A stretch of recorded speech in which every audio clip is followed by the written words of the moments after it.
বহুদিন ধরে আমরা থানা এলাকার বিভিন্ন এলাকাতে রাত্রিকালীন বিয়ন্ড লিমিট টাইম 10টার পরে মাইক অনবরত লাউড স্পিকার হচ্ছিল, নয়েজ পলিউশন হচ্ছিল। সেই অনুযায়ী বিভিন্ন জায়গা থেকে আমরা রেড করে 3টি জায়গা থেকে আমরা বিভিন্ন বক্স, সাউন্ড সিস্টেম, অ্যাম্পলিফায়ার আমরা সিজ করে নিয়ে আসি। একটা সিজ করেছি আমরা এজিএমসি হসপিটালের হোস্টেল থেকে, একটা সিজ করেছি আমরা চানমারি থেকে পরিতোষ দাসের বাড়িতে চলছিল লাউড স্পিকার, আর একটা সিজ করেছি আমরা এই বরজলা থেকে। তিনটি জায়গা থেকে আমরা সিজ করে সর্বমোট 12টি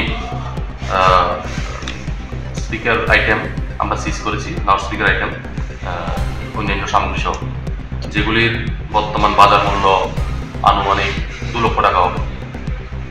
তো এগুলি আমরা সিজ করার পরে এখন আমরা থানাতে নিয়ে এসেছি।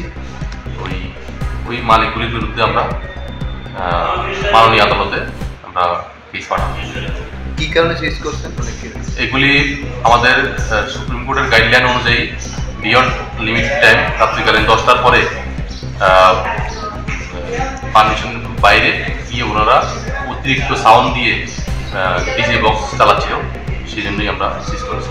কি কারণে চালাচ্ছিল কিছু পাওয়া গেছে? মানে কি অনুষ্ঠান ছিল? ওদের বিভিন্ন ওরা আনন্দ ভর্তি করছিল, একটা বিয়ে বাড়ি ছিল, ডিজে চলছিল, আর অন্যগুলিতে আনন্দ ভর্তি করছিল ওরা, এই জন্য সিজ করেছি। কতজনের বিরুদ্ধে মামলা হচ্ছে? এটা 3 জনের বিরুদ্ধে মামলা হচ্ছে 3টা বাড়িতে।